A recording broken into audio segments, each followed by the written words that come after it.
Assalamualaikum warahmatullahi wabarakatuh. Bismillahirrahmanirrahim.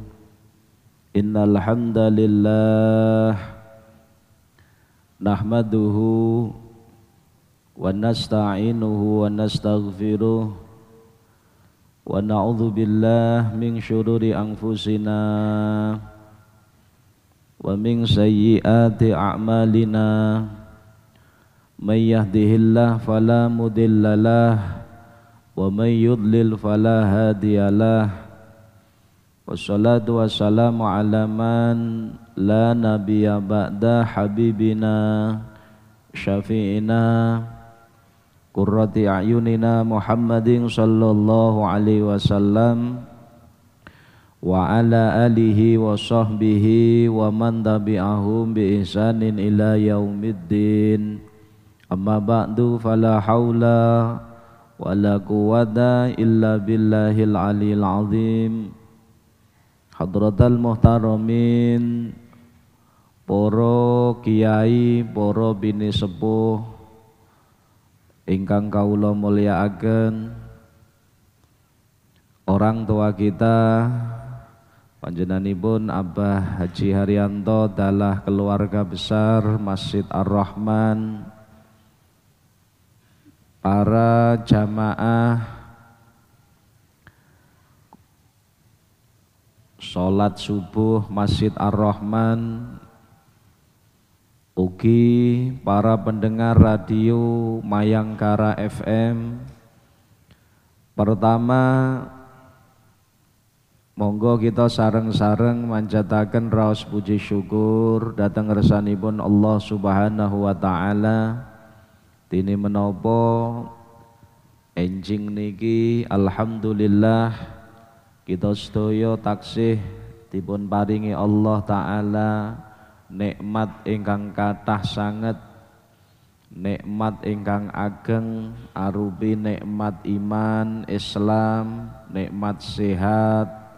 Kita ditakdirke saged menghadiri jamaah subuh berjamaah, ugi kita dihadirkan oleh Allah wonten majelis ingkang mulya, majelis taklim niki. Muga-muga niki leres-leres dadi tandha bilih kita sedaya tiang-tiang sing angsal katresnanipun Allah Subhanahu wa taala. Amin Allahumma. Sholawat saha salam boten kesupen mugi katur kunjuk dhateng junjungan kita Nabi Agung Muhammad sallallahu alaihi wasallam ingkang tansah kita ajeng-ajeng syafaat pertolonganipun khususipun benjing wonten akhirat. Amin ya rabbal alamin. Bapak Ibu jamaah rahimakumullah, saat niki kita memasuki bulan Sya'ban. Bulan Sya'ban nek tiyang Jawi ngarani bulan niki bulan ruwah. Sekedap malih kula jenengan sami insyaallah akan memasuki bulan yang penuh berkah, bulan suci Ramadan. Insyaallah saat niki tanggal 3 Sya'ban. Bulan Sya'ban adalah salah satu bulan yang di dalamnya Allah Subhanahu wa taala menurunkan malam yang mulia. Nggih menika malam nisfu Sya'ban. Kalau di dalam bulan Rajab 10 hari pertama bulan Rajab itu yang paling utama di dalam bulan Rajab. Kenapa? Keranten wonten tanggal malam 1 Rajab adalah malam mustajabah doa. Kalau di bulan Sya'ban hari atau malam yang mulia adalah 10 hari tengah kedua. Kenapa? Karena di dalam 10 hari yang kedua ada malam yang namanya nisfu Sya'ban. Kalau di dalam bulan suci Ramadan yang paling mulia adalah 10 hari terakhir dari bulan suci Ramadan.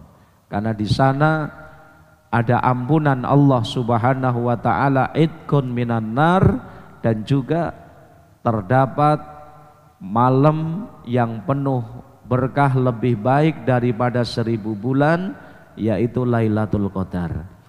Bapak Ibu jamaah rahimakumullah, di dalam keutamaan bulan Sya'ban atau tepatnya malam nisfu Sya'ban, Kanjeng Nabi Muhammad sallallahu alaihi wasallam mengatakan di dalam bulan suci Sya'ban ini yattali Allah ala khalqih lailatan nisfi min Sya'ban.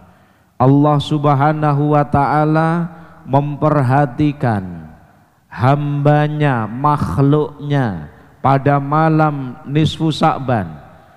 Fayaghfirullah li jami'i khalqih, maka Allah Subhanahu wa taala akan mengampuni semua makhluknya. Semua makhluk yang dipandang oleh Allah diampuni dosa-dosanya, kecuali beberapa orang. Dalam hadis ini disebutkan illa limusyrikin wa musakhin, kecuali orang yang tidak mendapatkan ampunan Allah Subhanahu wa taala di malam nisfu Sya'ban. Yang pertama adalah orang musyrik. Sinten tiang musyrik niku? Orang musyrik adalah orang yang menyekutukan Allah Subhanahu wa taala. Orang yang menganggap ada kekuatan selain kekuatan Allah. Orang yang menyekutukan Allah kalau zaman dahulu termasuk para penyembah berhala, para penyembah patung dan lain sebagainya. Orang-orang musyrik yang menyekutukan Allah tidak mendapat ampunan di malam nisfu Sya'ban. Dan yang kedua, kata Nabi Muhammad sallallahu alaihi wasallam, orang yang tidak mendapat ampunan di malam nisfu Sya'ban sinten? Musyakhin. Musyakhin adalah orang yang di dalam hatinya ada dendam, ada kebencian, ada permusuhan kepada sesama umat Nabi Muhammad sallallahu alaihi wasallam. Oleh karenanya sungguh tidak beruntung dua kelompok manusia ini, di mana yang lain mendapatkan ampunan Allah Subhanahu wa taala, di mana yang lain mendapatkan anugerah Allah taala, diampuni dosa-dosanya, tetapi kedua kelompok ini dia tidak mendapatkan ampunan. Yang pertama orang musyrik, dan yang kedua adalah orang yang di dalam hatinya ada dendam, orang yang di dalam hatinya ada permusuhan kepada saudaranya muslim. Oleh karenanya kita berharap sebelum datangnya malam nisfu Sya'ban, malam nisfu Sya'ban itu malam 15 Sya'ban. Jadi malam 15 Sya'ban itu malam nisfu Sya'ban. Sebelum datangnya malam nisfu Sya'ban, mari kita bersihkan hati kita, mari kita bersihkan jiwa kita. Kalau masih ada orang yang kita dendam, kalau masih ada orang yang kita benci, kalau masih ada orang yang di dalam hati kita musuhi, hilangkan itu semuanya. Hilangkan itu semuanya. Kenapa? Supaya di malam nisfu Sya'ban kita mendapatkan rahmat Allah Subhanahu wa ta'ala. Bapak Ibu jamaah yang dimuliakan Allah, di dalam riwayat yang lain, disebutkan ternyata tidak hanya dua orang yang tidak mendapatkan ampunan Allah Subhanahu wa ta'ala di malam nisfu Sya'ban, tapi ada tambahan, yaitu aqin liwalideh. Orang ketiga yang tidak akan mendapatkan ampunan Allah di malam nisfu Sya'ban adalah orang yang durhaka kepada kedua orang tuanya. Orang yang durhaka kepada ibu bapaknya, itu tidak mendapatkan ampunan Allah Ta'ala, tidak mendapatkan rahmat Allah Ta'ala di malam nisfu Sya'ban. Di mana? Di malam nisfu Sya'ban Allah Ta'ala obral maghfirah, obral ampunan. Tapi orang yang durhaka kepada kedua orang tuanya, dia tidak mendapatkan ampunan dari Allah Subhanahu wa Ta'ala. Dan yang keempat, termasuk orang yang tidak mendapatkan ampunan Allah pada malam nisfu Sya'ban sinten? Mudmini khamrin, orang yang kecanduan minuman keras. Orang yang kecanduan minuman keras, orang yang kecanduan mabuk. Mudmin itu orang yang terus menerus kecanduan minuman keras, dia tidak mendapatkan ampunan Allah Subhanahu wa Ta'ala.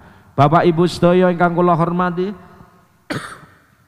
oleh karenanya mari sebelum datangnya malam nisfu Sya'ban, sebelum datangnya malam yang mulia tersebut, kita persiapkan diri kita.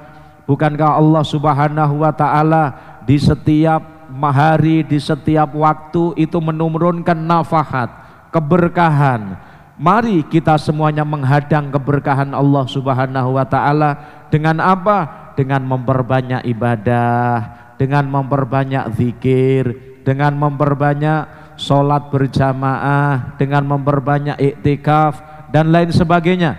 Ini adalah upaya kita menghadang atau mendapatkan, menyongsong datangnya rahmat Allah Subhanahu wa Ta'ala. Disebutkan khamsu layalin la turaddu fihinna dakwah, ada 5 malam, 5 malam doa tidak akan ditolak oleh Allah Subhanahu wa Ta'ala, doa akan diijabahi oleh Allah Ta'ala. 5 malam tersebut, yang pertama awalu lailatin min Rajab, pertama malam 1 Rajab, ini sudah kelewat nih. Yang kedua nisfu awanis lailatun nisfi min Sya'ban, yang kedua adalah malam nisfu Sya'ban. Ini doa tidak akan ditolak oleh Allah Ta'ala, artinya Allah pasti akan mengijabahi. Yang ketiga adalah Lailatul Jumat, malam Jumat. Ini doa juga tidak akan ditolak oleh Allah Subhanahu wa Ta'ala. Yang keempat Lailatul Idul Fitri, malam Idul Fitri.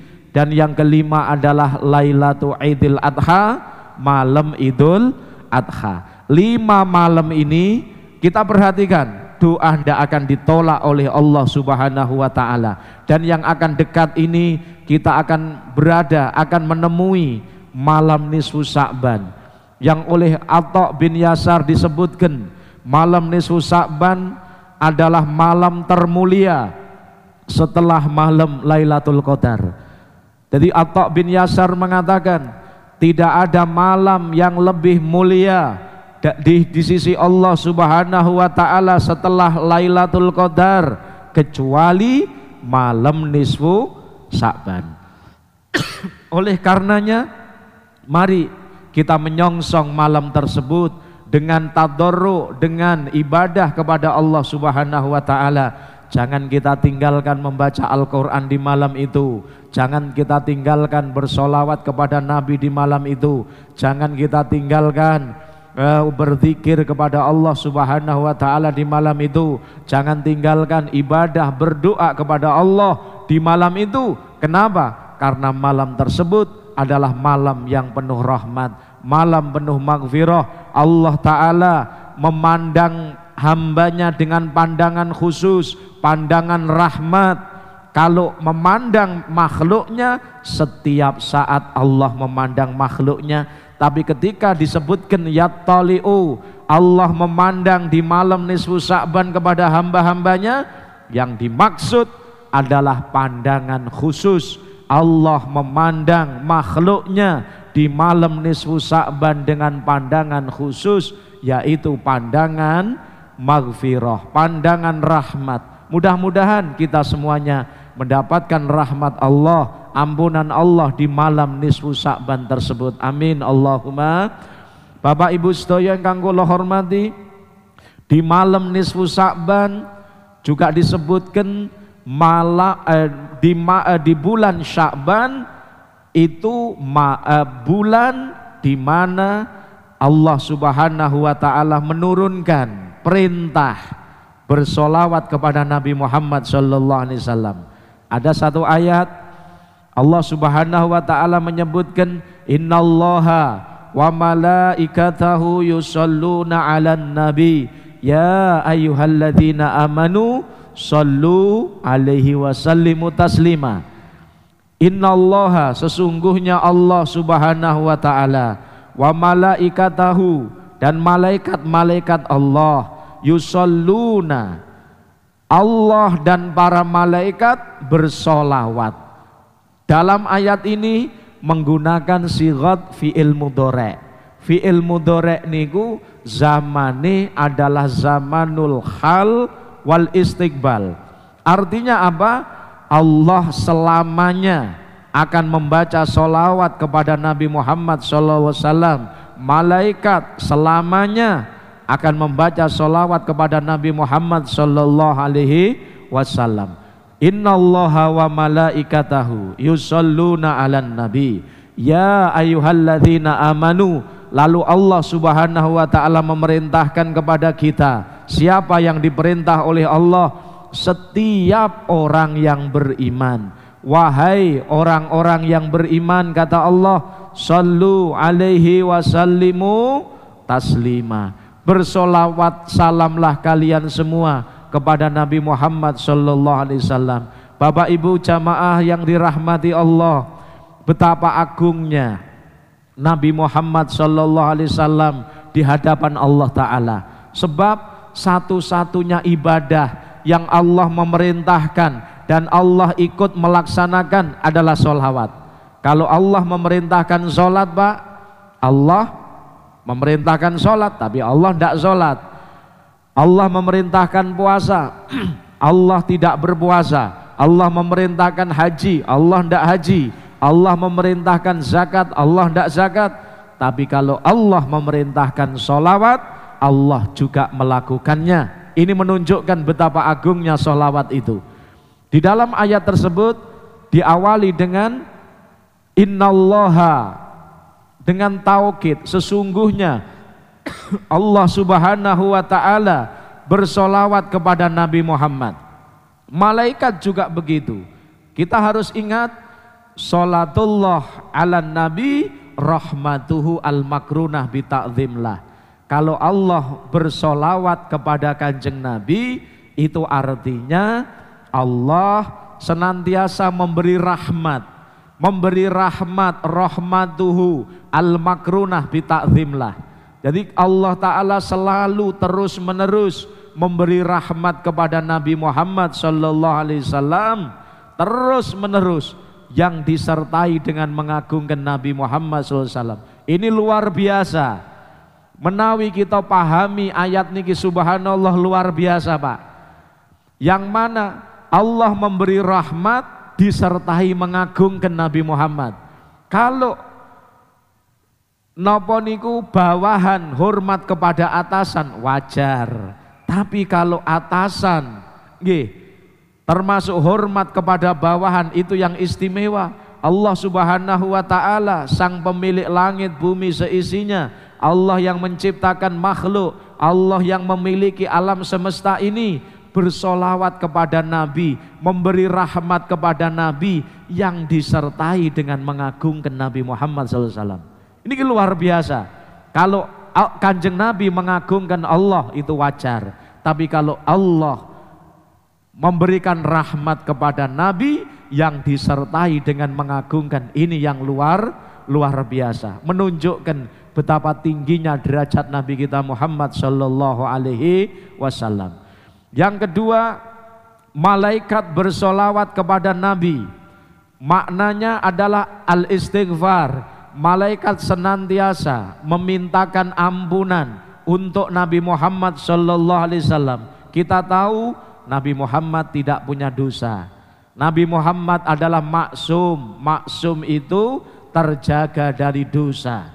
Lalu kenapa malaikat memintakan ampunan?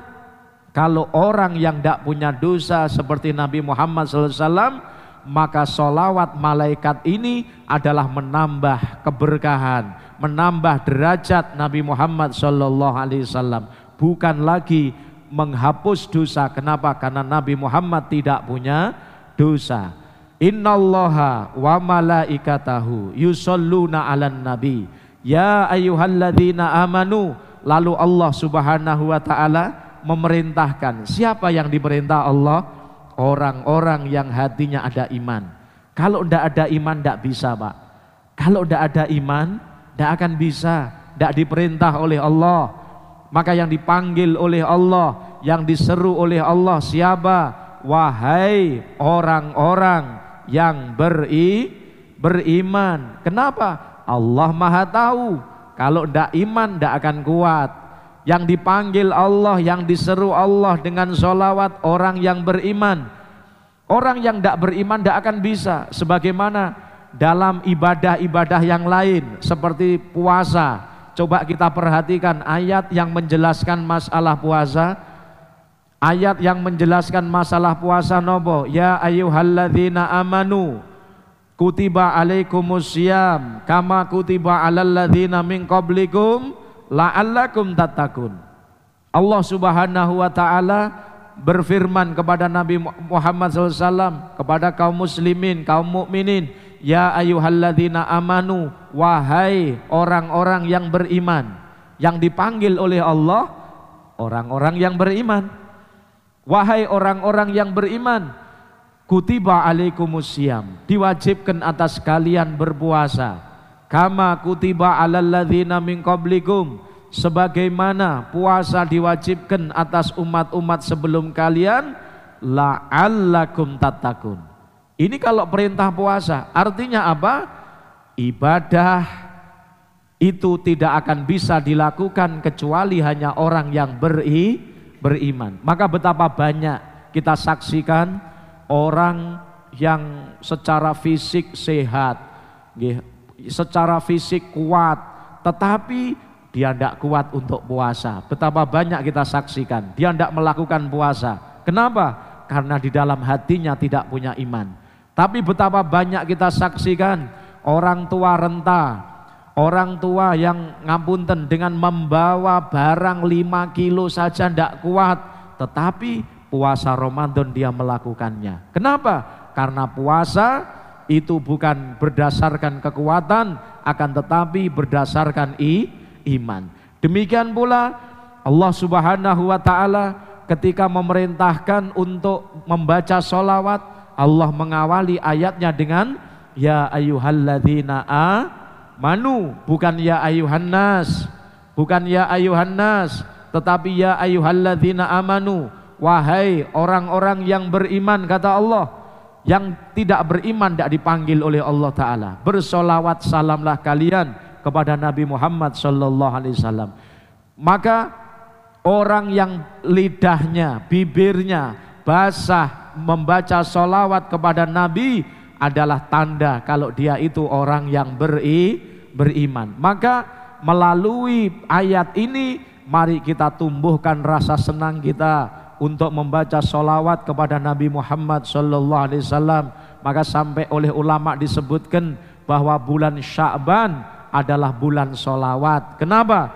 Karena perintah ya ayyuhalladzina amanu kutiba alaikum ya ayyuhalladzina amanu sallu alaihi wasallimu taslima, itu diperintahkan di bulan Sya'ban. Allah menurunkan perintah ini di bulan Sya'ban. Hadirin hadirat jamaah salat subuh yang dimuliakan Allah, membaca sholawat niku ageng sangat manfaatipun, nggih, ageng sangat manfaatipun. Sampai dalam hadis Nabi disebutkan man shalla alayya sholatan sallallahu alaihi biha asyra, barang siapa yang membaca sholawat kepada aku, kata Nabi, 1 kali, sallallahu alaihi biha asyra, Allah akan membalas kepadanya 10 rahmat. Kita membaca sholawat kepada Nabi 1 kali, Allah akan membalas 10 rahmat kepada kita. Bapak Ibu, dijelaskan ahlul ilmi mengatakan seandainya ibadah kita semua, ibadah kita Pak, Bu, mulai lahir sampai kita meninggal, dibandingkan satu rahmat Allah masih unggul satu rahmat Allah.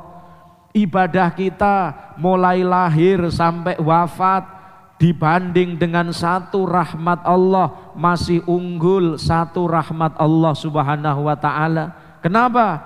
Karena kalau ibadah kita itu adalah hadiah seorang hamba kepada Tuhannya, tapi kalau rahmat itu hadiah dari Tuhan kepada hambanya. Lebih unggul rahmat Allah meskipun satu dibanding dengan seluruh amal kita semua. Lalu bagaimana dengan 10 rahmat Allah?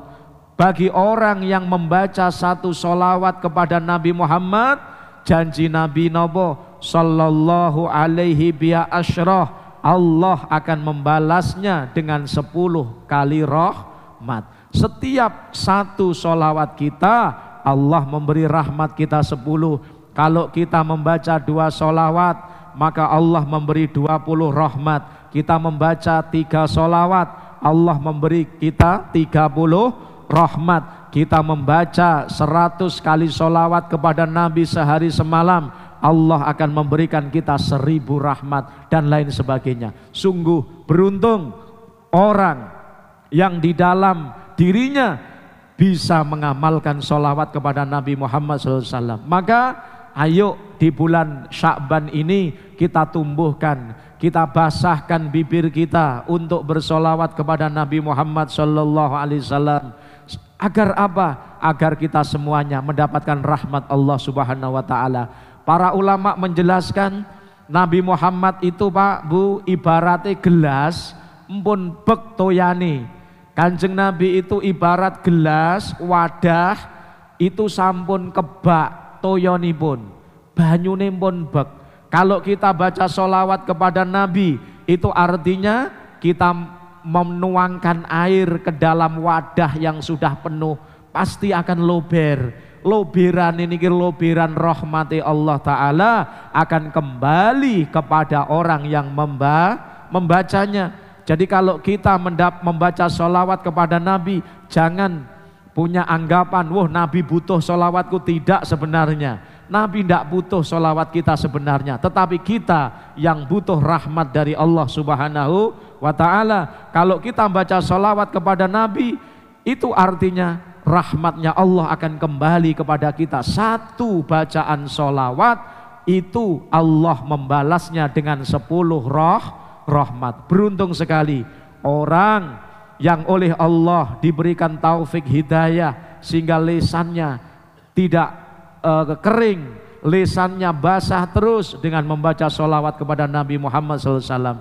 Dan biasanya dulu saya nyantri di Pondok Lirboyo Kediri, itu diijazahi, banyak ijazah para masyayikh, para kiai itu diijazahi kalau bisa baca sholawat itu 1000 kali sehari. Sallallahu ala Muhammad, sallallahu ala Muhammad, sallallahu ala Muhammad, itu baca 1000 kali.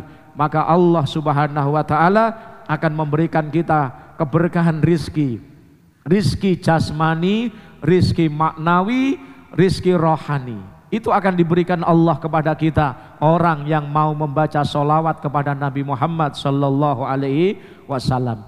Ada satu kisah di dalam kitab namanya Afdhalus Sholawat. Dalam kitab Afdhalus Sholawat diterangkan dari Sufyan Ats-Tsauri.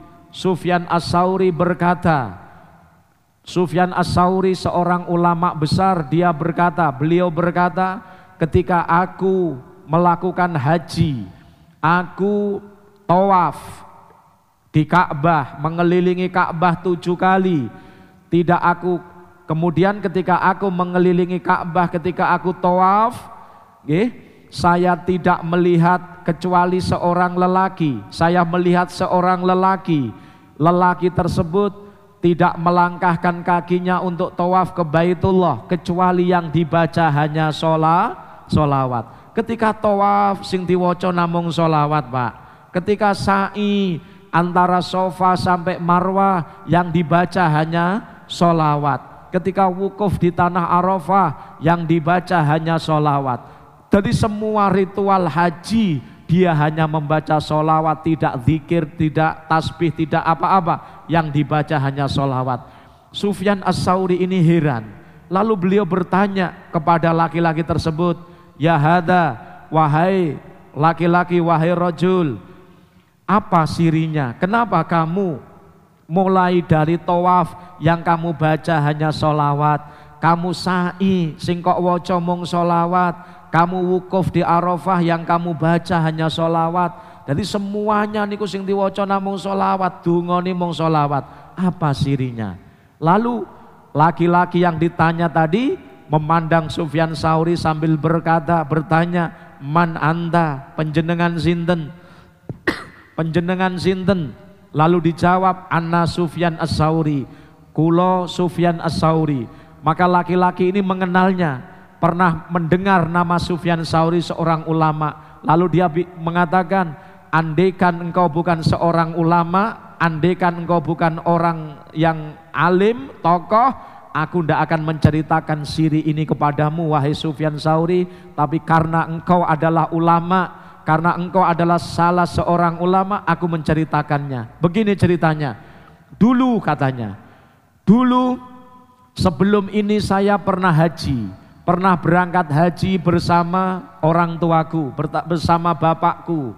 Lalu di tengah jalan bapakku, ayahku sakit, lalu saya mengobatinya sampai akhirnya ayahku meninggal dunia. Ayahku meninggal dunia.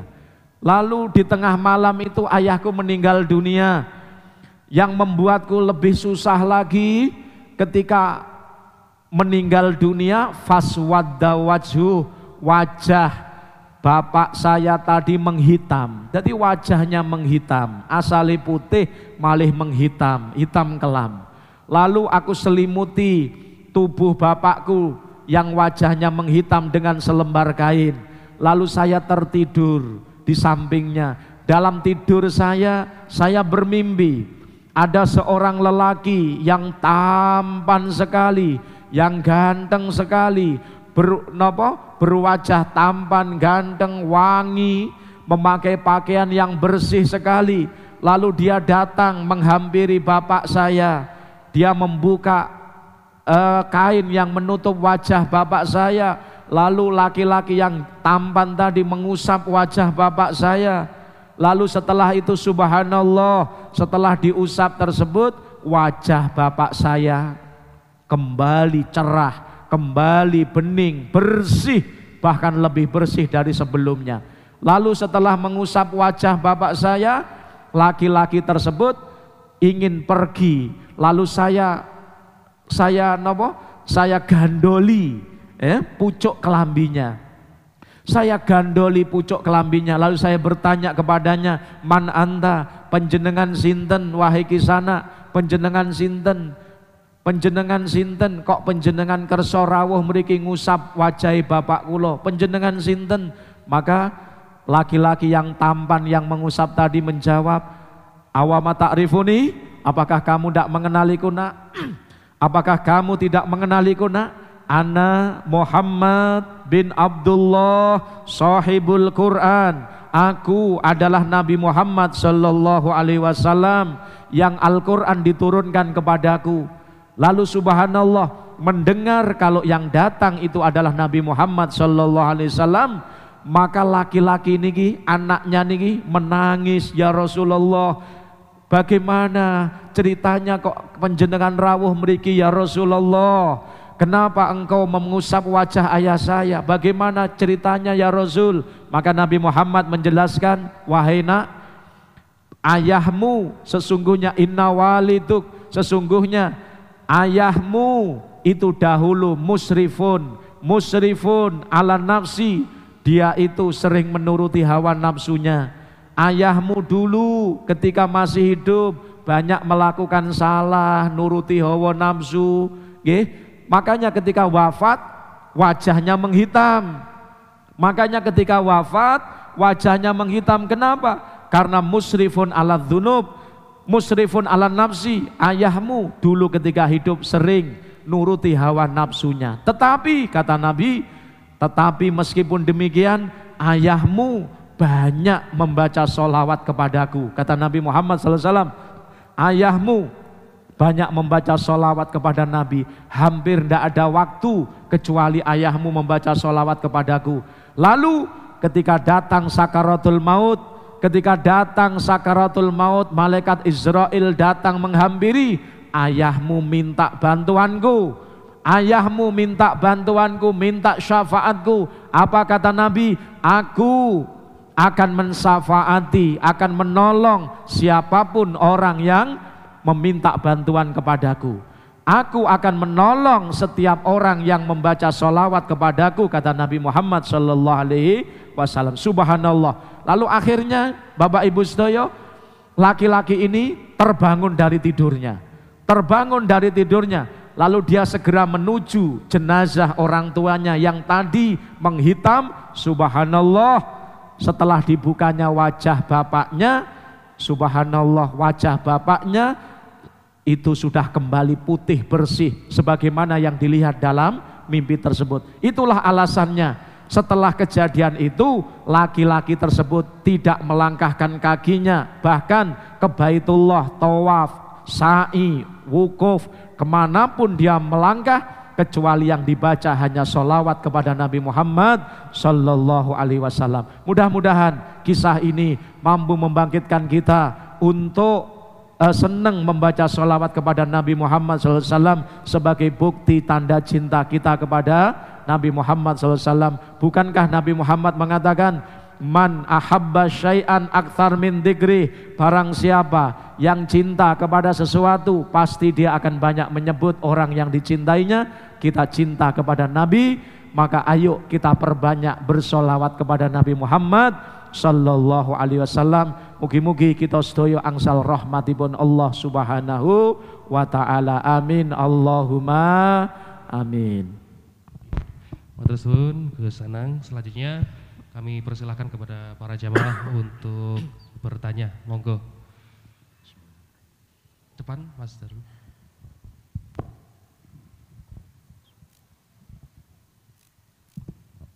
Bismillahirrahmanirrahim. Assalamualaikum warahmatullahi wabarakatuh. Waalaikumsalam warahmatullahi wabarakatuh. Matur suwun atas waktu dan tempat yang telah diberikan kepada saya. Ada 3 pertanyaan yang akan kami tanyakan kepada Ustadz. Yang pertama yaitu, sungguhnya apa sih definisi sholat itu, definisi sholawat itu? Yang kedua, ada beberapa jenis ya dari sholawat itu. Yang kami tanyakan, yang saya tanyakan yaitu, manakah jenis sholawat yang paling tepat, paling mudah, paling pendek tapi juga berterima, sehingga kita bisa mengucapkan dengan banyak, juga dengan khusyuk, mungkin dengan benar, dengan cara menghindari makhraj kita yang mungkin salah gitu. Yang ketiga, yang terakhir, Rasulullah Muhammad SAW, Nabi kita itu suci dari dosa sebagaimana Ustadz tadi jelaskan kepada kami. Terus pertanyaan saya, mengapa kita harus bersolawat sebagaimana Allah Subhanahu wa Ta'ala dan juga para malaikat dan seluruh umat muslim itu bersolawat? Sambut. Nggih, matur suwun. Yang pertama, sholawat nggih. Sholawat itu adalah nggih, kalau bahasa sederhananya, jadi Rasul pernah ditanya, ya Rasulullah, kaifa nusolli alaika, bagaimana cara kami bersolawat kepadamu? Nabi Muhammad menjawab, kul Allahumma sholli ala Muhammad, dan seterusnya. Nah, jadi sholawat itu sebenarnya makna aslinya adalah memintakan rahmat, ta'zim untuk Nabi Muhammad sallallahu alaihi wasallam. Kemudian kalau sholawat itu nisbatnya kepada Allah, rahmatu al-makrunah bi ta'zimlah. bukan Allah memintakan, tapi Allah memberi. Maka beda. Kalau Allah bersolawat itu artinya Allah melimpahkan rahmatuhu al-makrunah bita'zimlah. Jadi Allah memberikan rahmat kepada Nabi Muhammad yang disertai dengan mengagungkan. Itu makna solawatnya Allah. Kemudian kalau malaikat bersolawat, malaikat memintakan. Kalau umpama yang dimintakan itu punya dosa, memintakan diampuni dosanya. Kalau tidak, berarti permintaan ini adalah untuk menambah derajat Nabi Muhammad SAW. Sebagaimana di dalam peristiwa Isra Mi'raj, Kanjeng Nabi sebelum di Isra dan di Mi'rajkan, Rasul dadanya dibelah, lalu dikeluarkan dari Nabi Muhammad alaqah sauda, dibersihkan hatinya Nabi dengan ma'u Zamzam 3 kali. Ini tidak diartikan Nabi Muhammad ada kotoran dalam hatinya, tidak ada sama sekali. Jadi malaikat membersihkan hati Nabi Muhammad, dibasuh dengan 3 kali air Zamzam, itu malaikat tidak menghilangkan kotoran dari hati Nabi Muhammad, karena Nabi Muhammad tidak punya kotoran. Hatinya Nabi Muhammad bersih. Tapi ulama mengatakan wa innama zatuhu tuhran ala tuhrin. Hatinya Nabi Muhammad sudah bersih karena tidak punya dosa Nabi Muhammad itu. Lalu hikmah daripada dibelah dada Nabi menambah kesucian di atas hati yang sudah suci. Maka ini sekaligus menjawab pertanyaan yang kedua tadi. Nabi Muhammad tidak punya dosa, lalu kenapa kita bersolawat kepada Nabi? Bapak Ibu ngapunten, Nabi Muhammad sebenarnya sudah tidak butuh Pak. Nabi Muhammad sebenarnya tidak butuh doa kita. Nabi Muhammad itu sudah dijamin oleh Allah Ta'ala surga. Qad ghafarallahu laka ma taqaddama min dzambik wa ma ta'akhkhar. Umpama Nabi Muhammad punya dosa, pun di ngapura kabeh dosa sing pernah dilakukan, dosa yang akan dilakukan. Itu kalau andai Nabi Muhammad punya dosa. Tapi Nabi Muhammad tidak punya dosa. Tapi yang butuh kepada sholawat itu sebenarnya diri kita. Yang butuh kepada sholawat kita. Sebagaimana kita sholat. Kita sholat itu ngelakoni perintah Allah. Tapi apakah Allah butuh sholat kita? Tidak. Allah tidak butuh sholat kita. Kalau kita semuanya sholat, apakah menambah kemuliaan Allah? Tidak. Apakah wong sak donya sholat menambah kemuliaan Allah? Tidak. Apakah nek wong sak donya ndek enek sing sholat lalu Allah berkurang kemuliaannya? Tidak. Tidak sama sekali. Kita sholat itu bukan kepentingan Allah, tapi kepentingan kita sendiri, karena kita butuh kepada rahmat Allah Subhanahu wa ta'ala. Kita membaca sholawat itu bukan kepentingan Nabi sebenarnya, tapi itu adalah kepentingan kita. Kita yang butuh kepada rahmat Allah. Sebab untuk menurunkan rahmat Allah ini, diantara sarananya adalah membaca sholawat.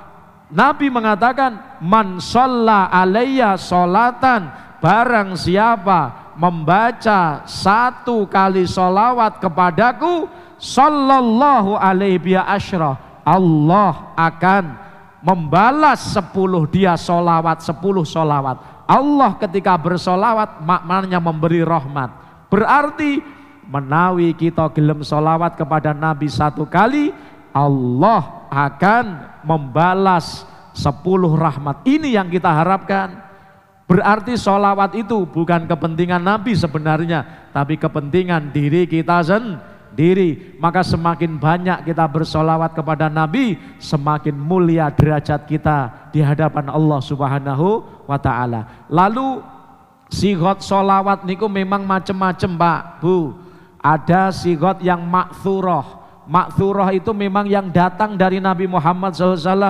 Tapi juga ada sigot sholawat yang mukhtarah, artinya dibuat oleh wali sendiri. Itu banyak sekali, tidak masalah, tidak masalah.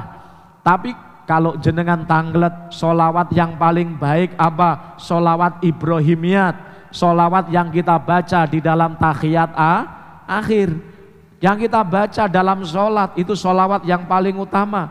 Tapi umpama kita ingin membaca solawat yang pendek, maka kita bisa bersolawat sebagaimana yang saya sebutkan tadi, sallallahu ala Muhammad juga bisa. Ini menjadi zikir rutin di Pondok Lirboyo, sallallahu ala Muhammad, sallallahu ala Muhammad, sallallahu. Atau kita baca Allahumma sholli ala Sayyidina Muhammadin wa alihi wa sahbihi wa sallim. Allahumma sholli ala Sayyidina Muhammadin wa alihi wa sahbihi wa sallim. Ini sudah mencangkup Kanjeng Nabi, keluarganya dan para sahabat Nabi. Allahumma sholli ala Sayyidina Muhammadin wa alihi wa sahbihi wa sallim. Allah itu yang mungkin lebih baik nggih. Jadi dikompleti. Allahumma sholli ala Sayyidina Muhammadin wa alihi wa sahbihi wasallim. Allahumma sholli ala Sayyidina Muhammadin wa alihi wa sahbihi wasallim. Allahumma sholli ala Sayyidina Muhammadin wa alihi wa sahbihi wasallim. Wallahu a'lam bishawab. Nggih, sampun cekap nggih. Moga dipun tutup dengan doa.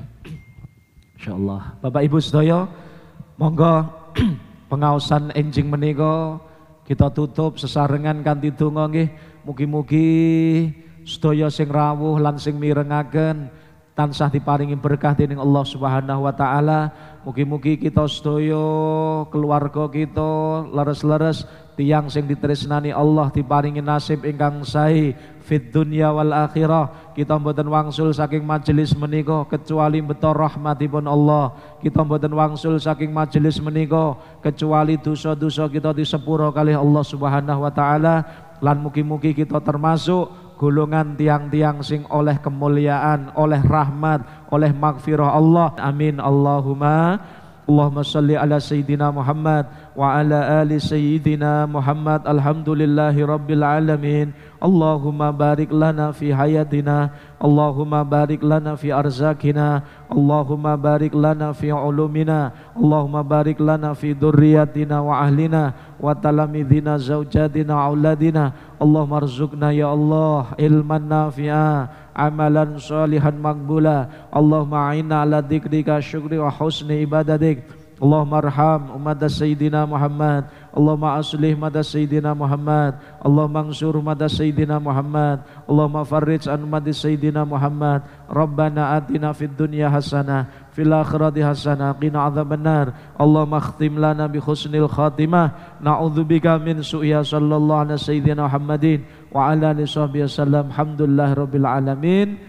Mekaten kirang langkungipun nyuwun pangapunten. Assalamualaikum warahmatullahi wabarakatuh. Waalaikumsalam warahmatullahi wabarakatuh. Jamaah rahimakumullah, alhamdulillah sudah kita ikuti bersama pengajian dengan Gus Anang Muhsin dari Tulungagung. Semoga membawa manfaat dan keberkahan untuk kita semuanya. Dari kami kurang lebihnya mohon maaf. Assalamualaikum warahmatullahi wabarakatuh.